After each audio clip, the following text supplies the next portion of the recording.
I am reminded in my own day, and as I talk to other people about their days, that the opportunities to be loving are everywhere. If we look for them, we'll see them. And so I'm just going to give you an example to demonstrate how somebody looked for one.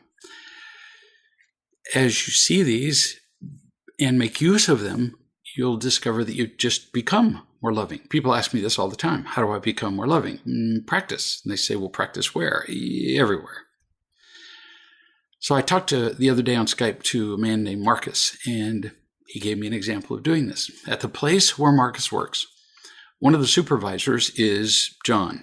Big, loud, pushy, demanding, intimidating dude, in fact, called Big John. And Marcus was sitting in a break room and just reading a book. It was time for him to take a break, so he did.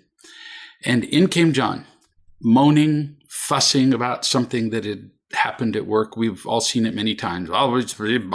You can tell as soon as they start talking from the tone of their voice, they're complaining. I can hear from the next room. We've all heard it. So Marcus knew that he had some choices to make. He could keep reading and ignore John, who was complaining and whining. He could leave the room so he didn't have to hear the whining and complaining. He could pretend to read while he hated being there during the complaining and the whining. He could have argued with John about whatever it was he was complaining about at work. Well, no, it's not as bad as you think, or defended somebody, or he had so many choices, and we always do. He decided not to do any of those things. He decided to love John. Now, this is particularly brave because while Big John, who's loud and intimidating, is whining and complaining, is, not seen by most people as an opportune time to love him. So how did he do that? Run up to him and hug him and give him a kiss on the lips? Nah, probably not at work, and probably not with Big John. Give him a real love book to read? No, also very unlikely to be effective. But Marcus did choose to do the first and possibly the most important step of loving. He listened. So he put down his book and simply looked right at John. That's all. He just sat and looked at him. Now, if you ever get a chance, when somebody comes in whining and complaining, people will look over at the complainer, but then they look away. It's like, oh, please give me a back door. Let me out. Let me be doing something else. He kept looking at him, and at first, John didn't notice that Marcus was looking at him. And then John began returning Marcus's gaze. It was gradual. And talked straight to Marcus instead of ranting at the room, which is what he was doing when he first came in. So notice Marcus has already changed what John is doing without saying a word, just by looking at him. This is a great way to love lots of people. Then he came over, John did, and sat next to Marcus. So Marcus has changed what John's doing a lot, and he still hasn't spoken. Then John pulled out wedding pictures of his own wedding from 3 weeks before and began to show them to Marcus, who still hasn't said a thing. Then he talked about how sad it was, John did, about how sad it was to look at the pictures without his brother being in them. Then tears began to fall from his face, and he described how his brother had died 2 weeks before his wedding. It was a beautiful experience. And through the entire thing, Marcus said almost nothing.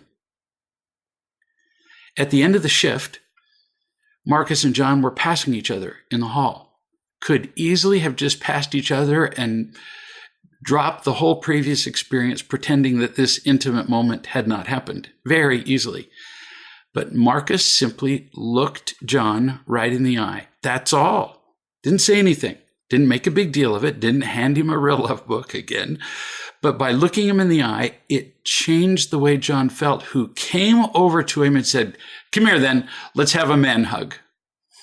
right in front of everybody at work. Marcus changed the world around him by simply listening. When I walk in the room and I speak to Donna, and she's always doing something else, she puts down whatever she's doing and looks right at me and listens to me. No kidding. Like every time. I would swear I do the same, but yeah, I'm unreliable when it comes to describing my own behavior. But it's a wonderful feeling to have somebody stop what they're doing and just look at you. It's very loving. Lots of opportunities to do this. New subject. I know a mother with troubled children. They are just, well, they have been just out of control.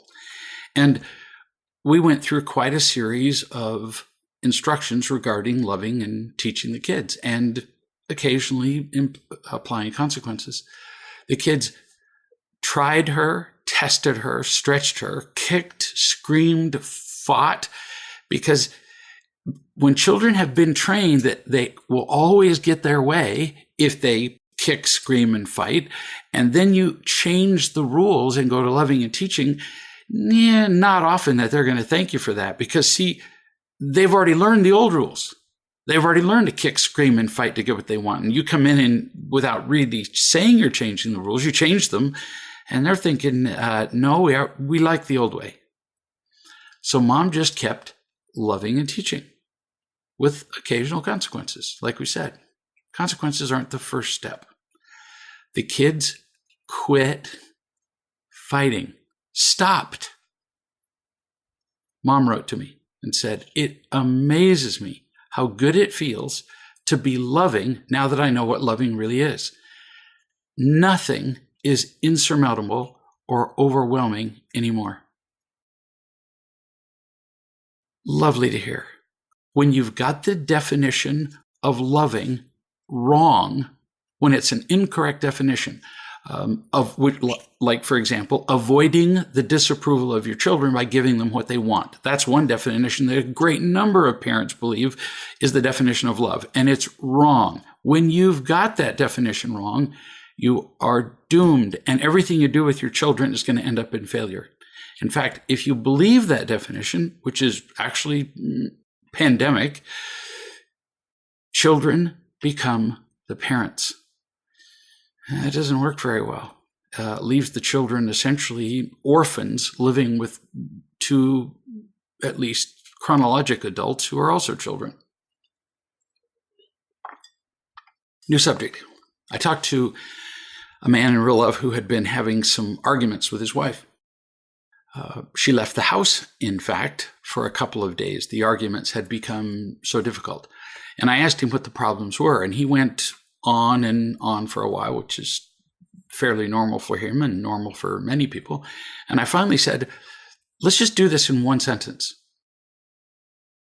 You're already worthwhile, but you don't believe that.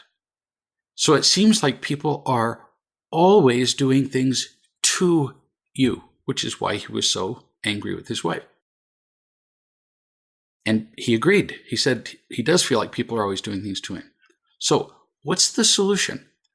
Try believing that you are worthwhile already, and you have lots of evidence to support that. My loving you, other people loving you, and that people don't do things to you. People are just reacting to their own pain. And he said, it's like I'm refusing to believe that. Yeah, it is. You've heard the lies for so long that you're not worthwhile and that people are constantly victimizing you, that you keep repeating them in your head, even though those people who taught you those lies are now gone. So focus on the truth. It's really just not that complicated. I asked him if he'd heard from anybody in his family since his wife left for a couple of days. And he said, well, the whole family's talked to me. What did they say? He said, most people told me that I was unloving toward my wife. And I said, and that confirmed your feelings of what? And he said, worthlessness, that I'm just not a worthwhile human being. I said, were there any exceptions in all the people who contacted you when your wife left you for a couple of days? And he said, my mother didn't tell me that I was worthless and that I was unloving. I said, what did your mother do? And this is very revealing, because when he says, my mother was the exception that didn't make me feel worthless, you'd think that was a good thing, right? Wrong. She gave him sympathy. She sympathized with his having to live with that horrible witch of a wife. Everybody else attacked him except for her, and she gave him sympathy. Well, that's just as bad, because the other people confirmed that he was worthless. And what did Mom confirm? That people do things to him. So everybody in his life has confirmed those two lies. Worthless, and that people do things to him. And those two lies feed into each other.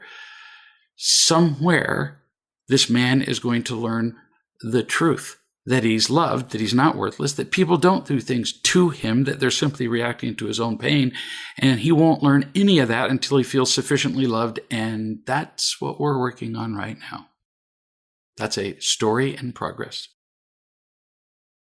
New subject from a mother who's been practicing real love for a while.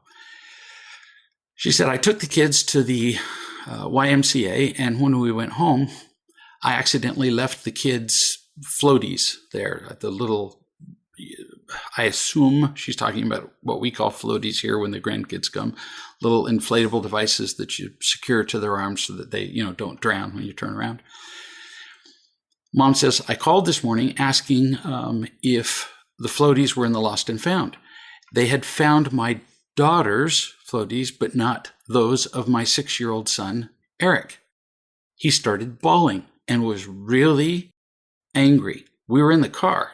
And so I reached back behind the driver's seat and just, touched his leg and let him express his feelings. That's worth a comment. That sounds compassionate, to just reach back and just touch a child's legs while they're expressing their feelings. But what's he doing? He's bawling and really angry. And particularly in Eric's case, since I know Eric, this is not a compassionate response to Eric, because you've told me lots of experiences with Eric, and he experiences the world almost entirely as a victim. He's become a very entitled child, and that's at age 6. He expects the whole world to do what he wants. For a long time, still, this is talking to the mom, you catered to him and gave him whatever he wanted. And then when you tried to change that, you only did it intermittently. So you just confused him. I mean, sometimes you would actually enable his victimhood, and sometimes you would attempt to stop it. And it just made him nuts. So in his world, things are taken from him. Accidents don't happen. No. The world takes things from him, and so do people. Things are done to him. He makes everything about him.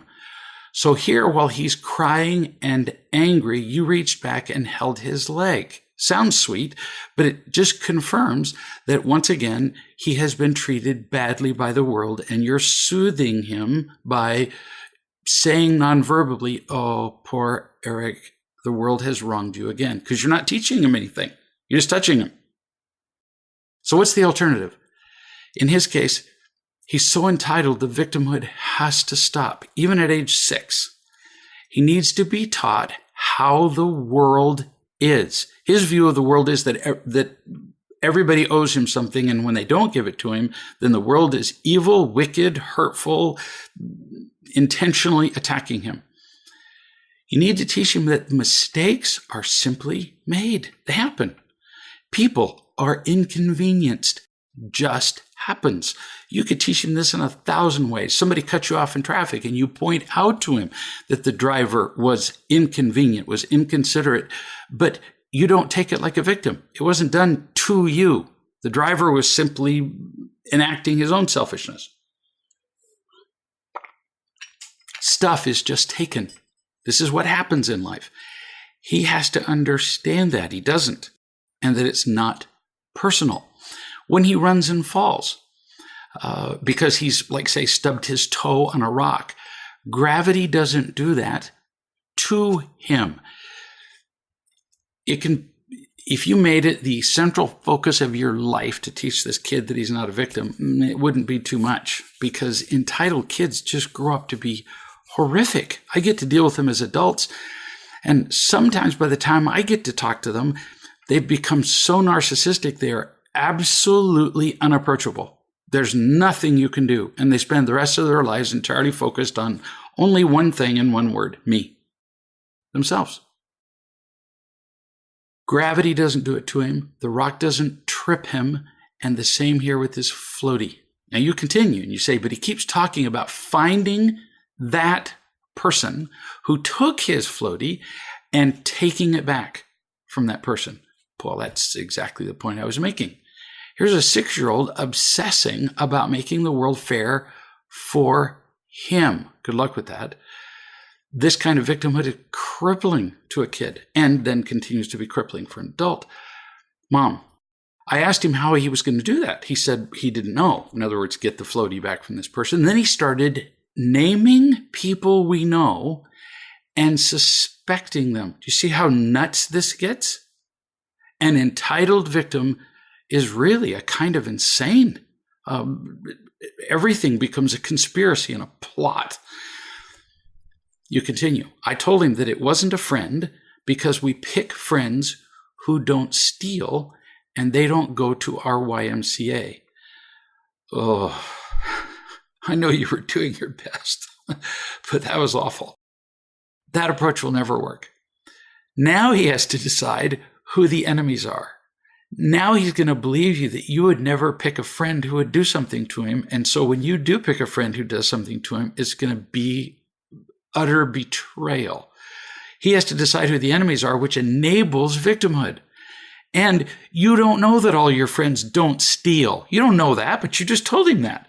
You don't know where that there was stealing even involved. Who knows? But what they just got misplaced and somebody looked at them and went, it's just a couple of floaties that cost $2.95 and threw them away. You don't know that they were stolen. You're trying to make him feel better, but you're doing it with potential lies rather than teaching him lessons about life. Pay attention. You're not here to make him feel better. You're here to love and teach him. If your goal is to make him feel better, oh my, you're going to manipulate him and this is just going to get worse. And then when you ask him how he's going to take the floaties back, that confirms his victimhood too, because you're saying that they were taken in the first place. You couldn't say take them back unless they were taken in the first place. The real truth is that you simply left them there. You, or frankly, him, even though he's only 6, he's never going to remember, but one of the two of you, both of you, you go ahead and take the blame. You left them there. It was a mistake. And it is not the responsibility of the YMCA to take care of every lost item. I can hardly even imagine how many items are left at a YMCA where there's a pool and a gymnasium and so on in a single day. I once read an article, how many items are lost in an airport in a day? And I cannot remember that number, but it's staggering. You know what they do with them? They just throw them away. Or they throw them in a pool of things that they actually sell by the ton. People come in and buy this garbage by the ton, and then they sell them at yard sales or whatever. You continue. I told him that we can get a new one, but he says, no, I want that single one. So I told him, well, we can wait for it and do without it, or we can get another one. Still missing the point that he's not learning about how the world is. You're letting him entertain the idea that he even has the right to insist on that single one. You're answering questions that are not the point. You continue. He's just stuck on it. How do I help him move on? Are there other things you suggest I talk to him about to make this experience useful? Yeah, everything you wrote enables his victimhood. If you don't see it, you write me and we'll keep going till you do. This isn't a small thing. Kids who are enabled as victims at 6 grow up to be victims when they're 30. And then they're just very close to impossible to help. No kidding. So don't give up, honey. Teach him how the world is. It'll make a big difference. You'll make a difference in his world and the rest of the world. New subject. This is a mother who says, my 7-year-old doesn't bathe, and he's getting too old to make him take a bath. What can I do? Oh, this isn't complicated. The more yeses that you say, the easier it is for a kid to hear no.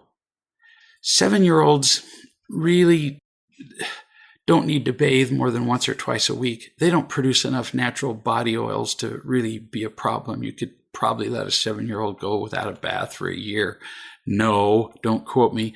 But they don't get sick from germs on their skin. On the whole, yes, there are exceptions, impetigo and other things. But kids who get that come from homes that are meticulously clean, too. We overbathe our kids. Lighten up. If he gets too stinky and nasty and smelly, believe me, the other kids in the schoolroom or in the schoolyard are going to make comments. And when enough people go, wow, what is that rotten animal? And they get close to him and go, it's you. Yeah, he'll catch on and he'll bathe. No kidding. One of my kids did that. We gave up teaching him to bathe. And eventually at school, a couple of people pointed it out. And when a girl pointed it out, it was one of our boys. Yeah, that did it. He started to bathe.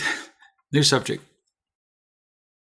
This is from a lady who has been working at being loved and being loving and happy and simultaneously learning to be a supervisor at work, which is a new thing for her.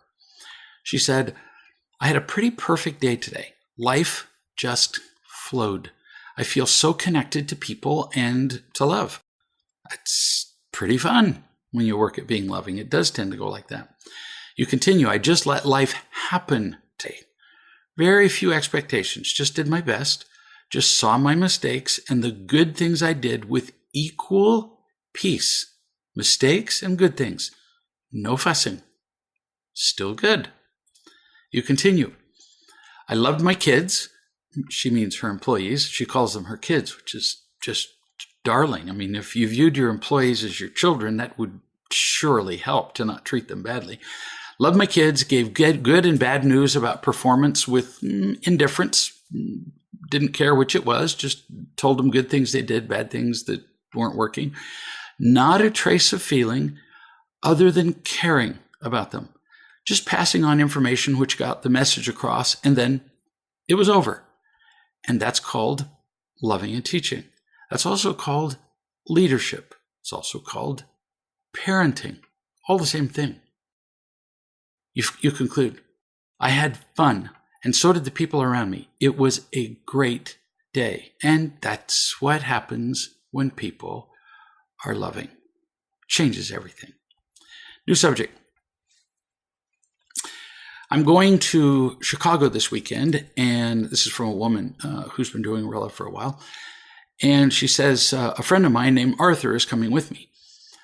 I just didn't want to go by myself, and he likes the city. We'll spend some time together doing stuff, and a lot of the time I'll be with my father, who's sick. Arthur will do his thing most of the time while I'm with my dad. It would be nice to have a friend just to do things with in the city. Here's my problem. I feel like I'm betraying Ben, my old boyfriend, because Arthur and Ben are best friends. So, did you get that picture?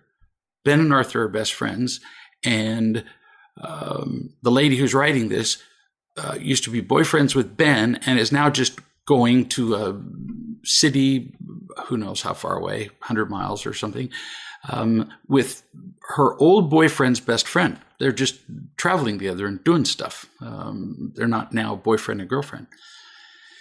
So she feels like she's betraying her old boyfriend.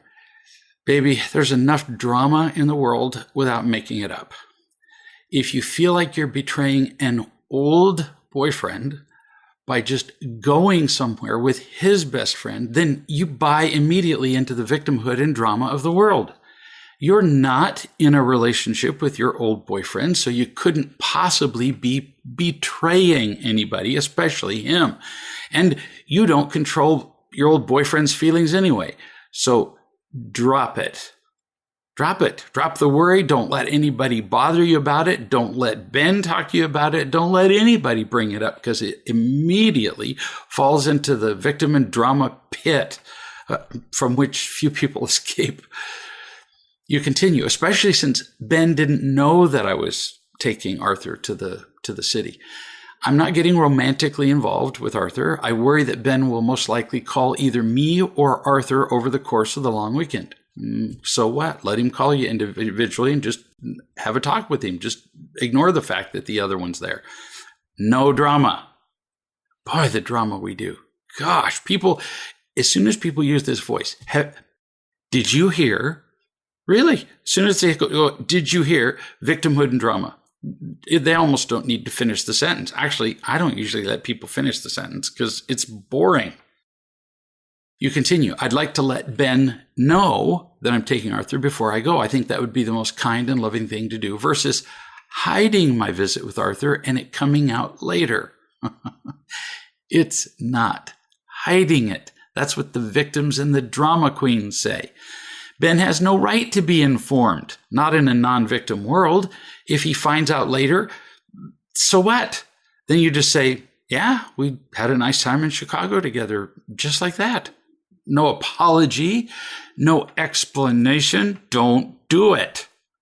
We way over-explain ourselves because of the victims in the world.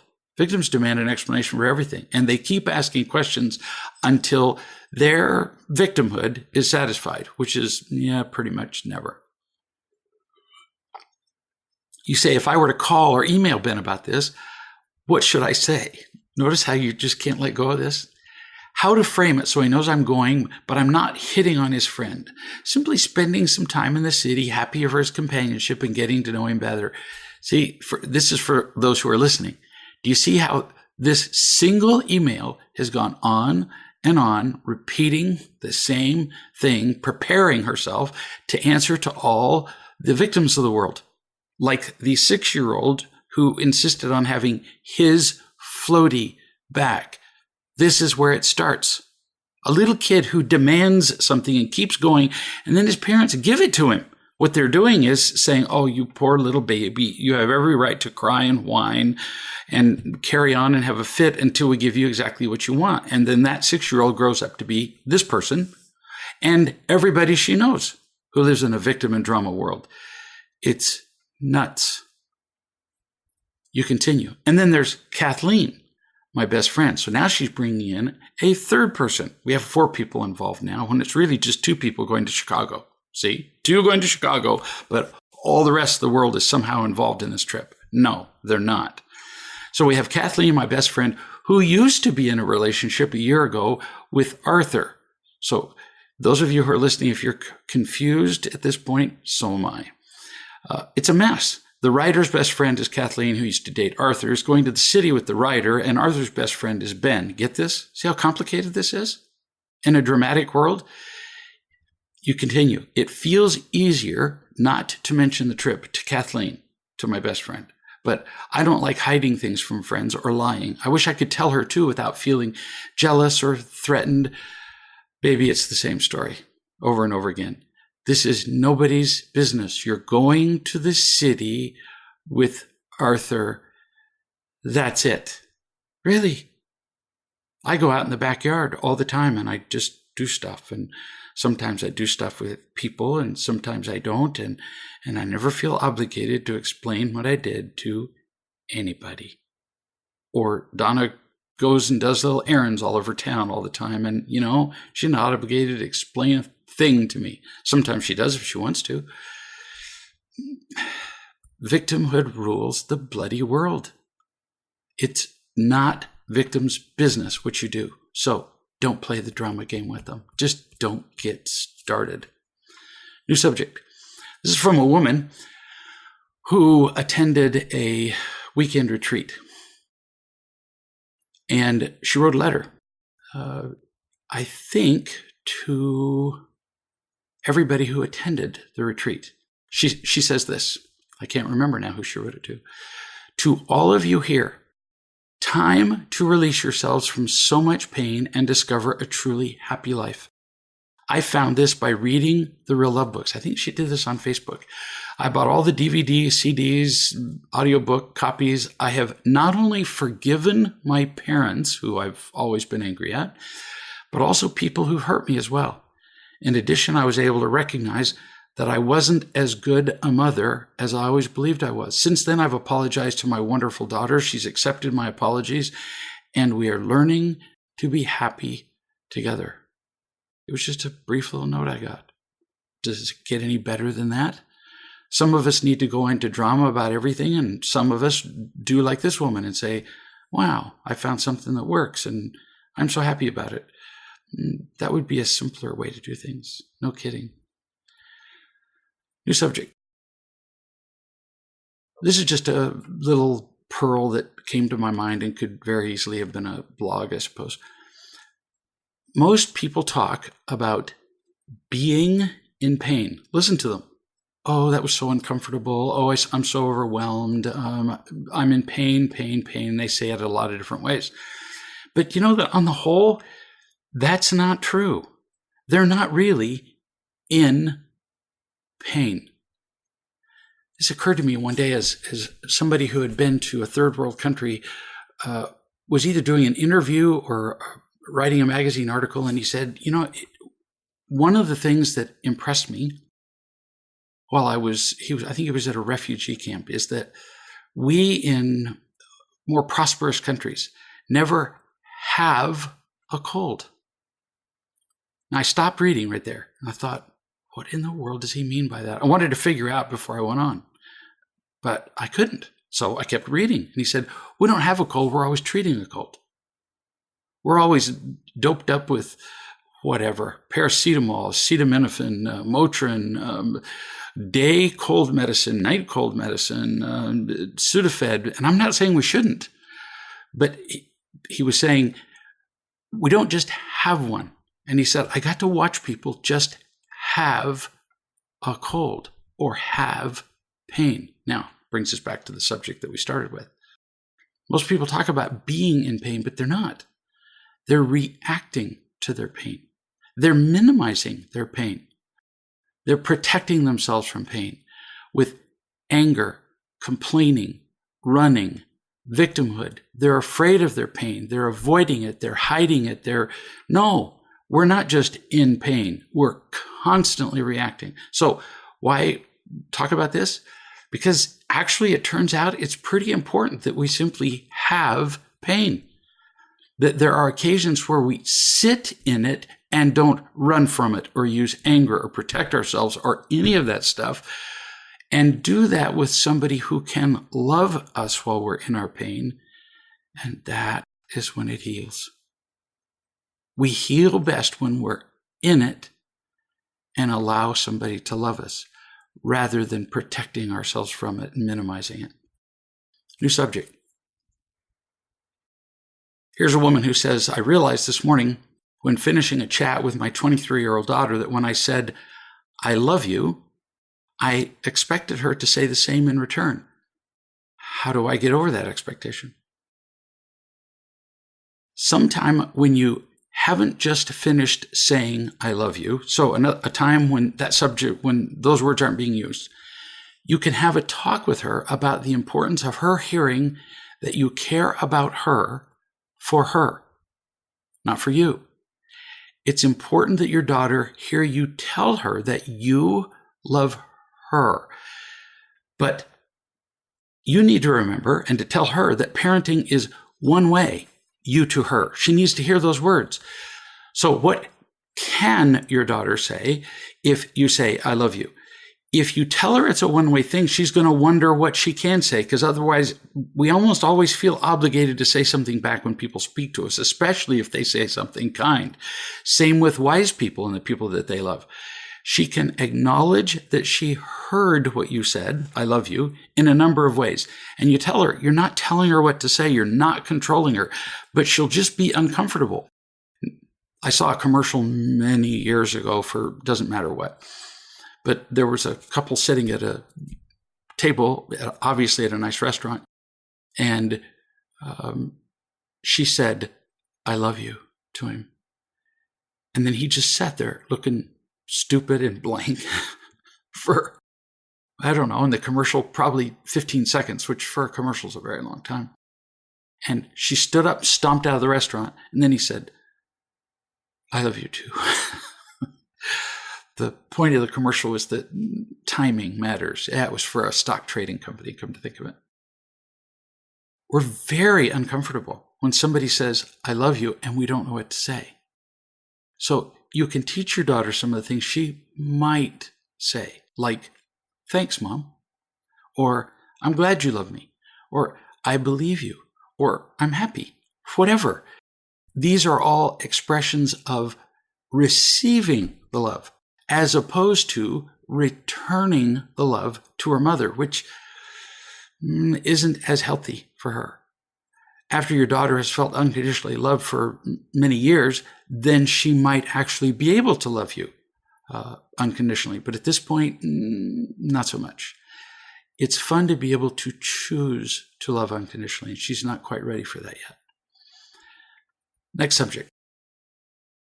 This is from a man who writes, I've spent my whole life trying to be right and never having to face being wrong. Well, you're not in a small group. There was so much shame and worthlessness associated with being wrong every time I was. Something shifted in me today where I was able to just make list after list of things I've been wrong about. To my surprise, it is incredibly freeing. No kidding. As soon as I have to be right, this is me talking now, I am utterly chained to that position. I have to defend it, hold it, fight everybody who would challenge it. It makes me a prisoner. It's really kind of a drag having to be right. Watch people who just have to be right. Man, their energy gets up, their face gets flushed. They just can't let go of that bone. You continue. I'm dancing and singing to the freedom of being wrong about so many things. Got to read that again. It was said so well. I am dancing and singing to the freedom of being wrong. When did you ever think you'd say that? And thank goodness I was wrong, because so much of what I was wrong about was pretty confining and limiting. As Donna says, freedom and joy, baby. Freedom and joy. Lovely way to live. New subject. Love applies everywhere, even in making a complaint. So a woman from the UK wrote me, and she's writing, I'll give you some context. She's writing about a company that she has done business with called OCADO. I'd never heard of it, but apparently it's pronounced Accardo. Must be a foreign word. Apparently, Accardo in the UK is like the Amazon of the food world over there. It's like this super awesome online-only supermarket that delivers your grocery shopping the next day with amazing service, accuracy, ease.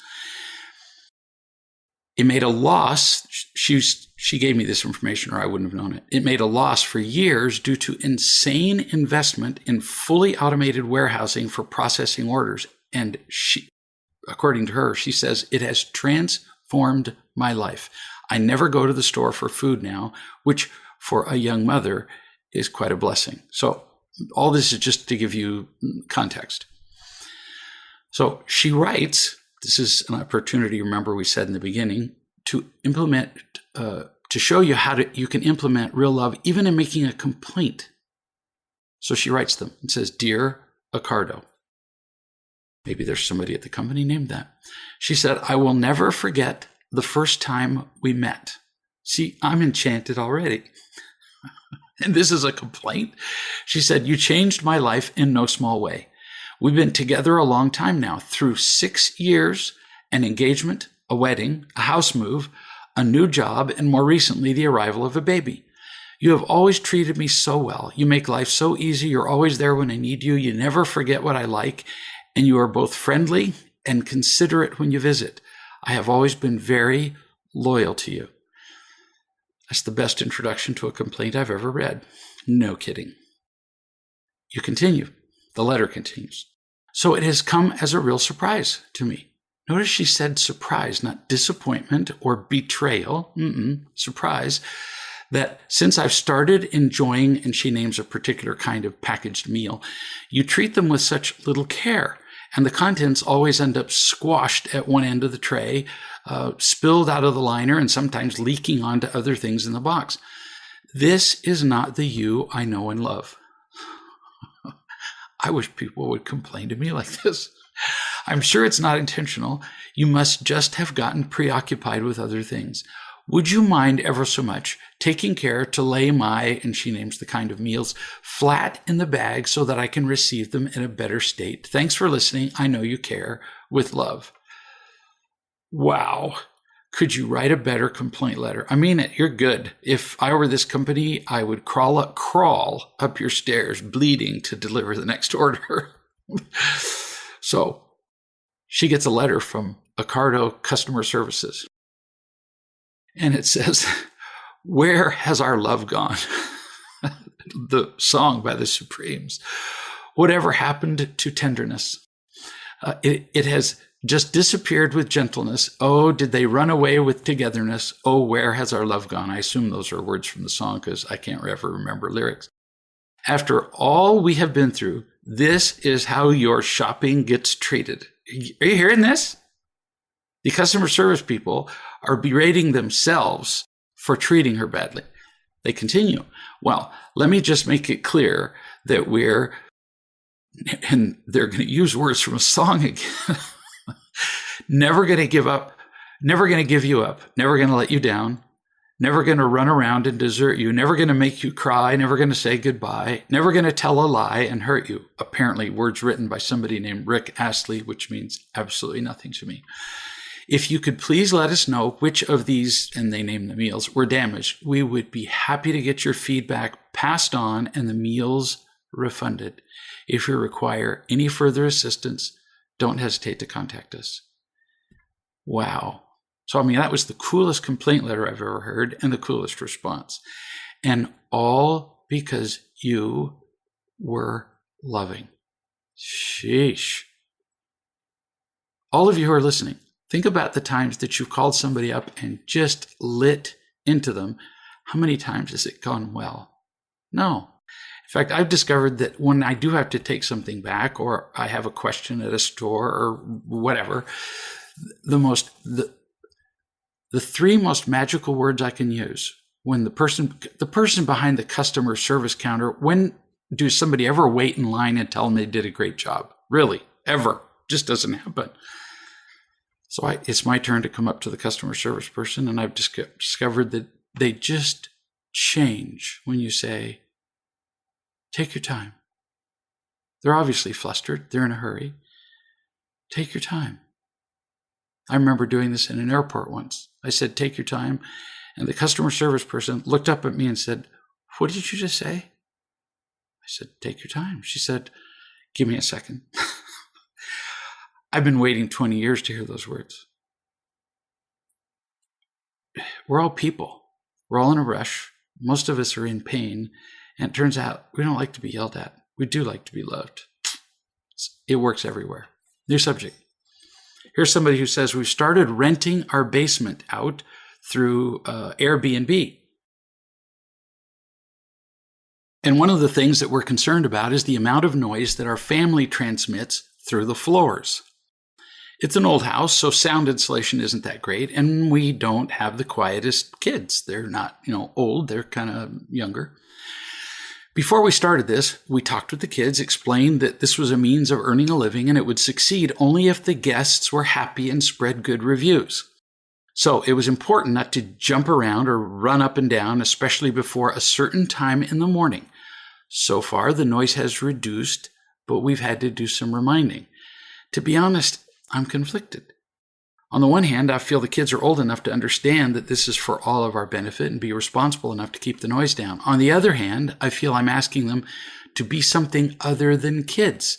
For example, Marcus is just a skippy, jumpy, climb on everything child, and I feel mean talking to him about skipping along the corridor at 7:30 on a Saturday morning. How do I love and teach around this? Sounds hard. Nah, not hard. You're not asking them not to be kids. See, just the way you framed the question caters to and enables victims. You buy into what victims say. Oh, I'm just asking him not to be a kid. No, victim stuff, drama. You're asking them to understand the principle called time and place. Every kid understands time and place, but they do need to be reminded. Every kid, when they're a year old, pees wherever. No kidding. I mean, if they're wearing diapers, they pee in their diapers, but if they're not, it's like wherever. When they're 4, they understand that they pee in the toilet. All of them understand that. There are some kids who don't do that, but they understand it. Time and place. There is a time and place where you do some things and where you don't do some things. They can run and play ball, for example, but they can't do it at a busy time of day on a crowded street. Same principle, time and place. I've had people write to me about, well, I just don't know how to handle this. Time and place. So skip and bounce. Sure, they can skip and bounce, but they can't skip and bounce early in the morning when you've got paying customers downstairs. They can't skip and bounce in church during a sermon. They understand that. This is no different. You tell them this is just like going to church. I say going to church because I know you go to church. When they're at church, they know that they can't do it. Every kid gets this. You can't poop in the middle of the living room. Every kid knows this because they understand time and place. This supports something I said earlier in the chat where I said, the more times we tell our children, yes, you can act crazy and bounce and jump up and down and skip and jump off the furniture whenever you want, but not at 7:30 in the morning on Saturday. The more yeses you tell them, the easier it is for them to hear no. They can't skip and bounce while they're seat belted in a car. See? I'm giving you examples so that you can give it to them. They can't skip and bounce during class at school. So now they simply learn that from the hours of X to Y, they can't skip and bounce in the house. Big deal. They understand that. It's really that easy, and it has to be utterly consistent. You have to stop them every single time. The price of non-compliance is too high. You could lose that additional stream of income. If you let a kid do something once that they know to be wrong, you just gave them permission to do it the next time. You don't realize it, but you did. And believe me, they will cash in their little permission slip. Loving, teaching, and consequences where necessary, just like always in parenting. No kidding, it works. New subject. I know a woman, Anna, who was raised in a family where you simply did everything perfectly. I've known a lot of people like this. I remember 100 years ago once when I was just first learning to do real love. And usually with people, you can identify how their parents treated them, how they were unkind, how they yelled, how they were disapproving, whatever. And I ran into a man who said, my parents were never disapproving, ever. And I thought, wow, how do I deal with this? I was just learning this. And then it occurred to me to ask him, well, what did they do when you made mistakes? And his answer just told everything. He said, oh, well, I simply didn't make mistakes. So clearly he had seen what happened when somebody made mistakes, a brother, a sister, the other parent, something. And he learned that there would be hell to pay, so he just didn't make them. Anna was raised in a similar family. You did everything perfectly. There was no question about it. If you weren't perfect, how could you claim to be a part of that family? Because everybody was perfect, see? So naturally, she still does it. She's perfect everywhere. She's perfect at work. She's perfect with her friends. She looks perfect. She speaks perfectly. Everything that she dares show anybody has been perfectly rehearsed, refined, polished, brushed, airbrushed. Let's just keep going. Flawless. She has a fair number of friends in real love. She has lots of people who love her. Recently, one friend of hers, Rhonda, has been unusually occupied with health and other problems. And she hasn't returned calls to Anna as quickly as she once did, to Anna, the perfect person. So Anna complained that Rhonda was avoiding her because she wasn't returning calls as quickly as she used to. And I suggested to Anna that Rhonda was just distracted, by all the health and other problems. Nobody acts normally when they feel sick. But Anna retorted to me that Rhonda is talking to other friends in real love. So now things have to be perfect, and now she's falling into the other pit of comparing people, or comparing other people, or comparing herself to other people. So I said, it's probably time for you to consider that there is something different about you. You doubt people's love a lot. You fuss about any perceived slight or offense, like you're doing now, and it tires people out. You have to be perfect in your mind, so other people have to be perfect too. Understandable. And it doesn't bother me that you have to be perfect. It doesn't bother me if you expect me to be perfect. But it really does bother most people. She said, so you mean the problem is that I'm not trusting that Rhonda loves me, and that's when I become overwhelming to her because I become demanding. Yes. And then you're doubting, and you fuss, and you demand reassurance from Rhonda. And even if you don't outright say, I demand reassurance that you care about me, she can hear it in your tone of voice. And eventually, it just tires people out. What do you need to do about it? Certainly not feel bad about it. It's a really common mistake. You just need to see it. You just need to see that you do this to people so it won't puzzle you anymore why people back off when you get demanding. She said, but how does knowing that it tires people out help me at all? This would be an example of you being fussy and perfect, I suggested. You're just being difficult now and unteachable. It's really like me asking, how does it help me to know if I don't stop at stop signs, I'll get in more wrecks? How does it help me to know that? It's kind of an obvious answer. It helps to know that I'll get in wrecks when I don't stop at stop signs, because then I'll stop more at stop signs. Knowing that your fussing tires people out will help you, because then you might choose not to fuss. So for those of you who are listening, her world has to be perfect. That might have sounded complicated to you. It did to me too. Her world has to be perfect. There can't be mistakes. There can't be flaws in her. There can't be flaws in other people. And when she gets demanding with other people, they back off, and she can't stand that imperfect world, that it's not perfectly in order. So I'm trying to talk to her to help her see it, and she didn't like that. So she argued with it. She couldn't help herself. She said, I already know that it tires people out. So I just decide to stop needing people then. Then I'll just stop deciding to need people. So if you know that your fussing tires people out, your conclusion would be to just stop needing them. Again, that's like if you run stop signs and get into wrecks, you would conclude that you should never drive a car again, or that other people should be more careful when you run the signs. You're not understanding this, and you're just being very defensive. Now, this might sound complicated to everybody who's listening. I'm showing you something. When people start defending themselves, their reasoning becomes incredibly complicated. And to a great number of us, this kind of complicated defending should sound quite familiar,